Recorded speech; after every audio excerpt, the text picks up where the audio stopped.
A dendrite is an extension of a neuron that detects and receives chemical information from other neurons in the form of neurotransmitters through a gap called a synapse.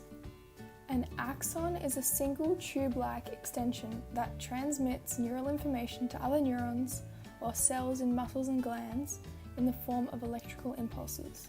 The axons of many neurons are myelinated. Myelin is a white fatty substance that surrounds and insulates the axon, much like the plastic tubing around copper wires in an electrical cord. Without the myelin sheath, interference from the activity of other nearby axons may occur. In addition, the myelin sheath allows for rapid movement of the message along the axon without being interrupted or distorted. Messages travel much faster through neurons wrapped in myelin. Axon terminals transmit neurotransmitters across the synapse to another neuron's dendrites. The neurotransmitters are stored in the axon terminal until they need to be secreted to the synapse in vesicles. Information always travels in one direction through a neuron. It is received by dendrites, passes through the soma, and exits from the axon. The lock and key model refers to each neurotransmitter having a unique shape that binds to its complementary receptor site that precisely matches its shape.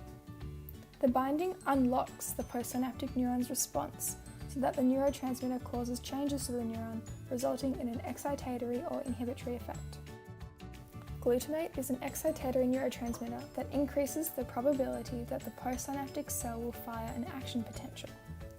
GABA is an inhibitory neurotransmitter that, when activated, makes it less likely for the postsynaptic neuron to fire.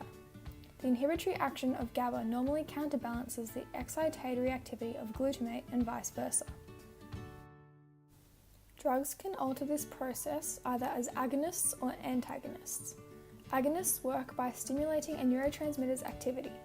They fit into the same receptor site as the neurotransmitter, stimulating the same response. A medical use for this is for Parkinson's disease. People with Parkinson's disease don't produce enough dopamine, so an agonist drug they can take acts like dopamine to reduce symptoms. Antagonists block the receptor site of the neurotransmitter by binding to the receptor site but not causing an effect, as the shape is not similar enough to cause an effect. This is used in medicine for schizophrenia. A person with schizophrenia produces too much dopamine, so their medication aims at blocking dopamine receptors.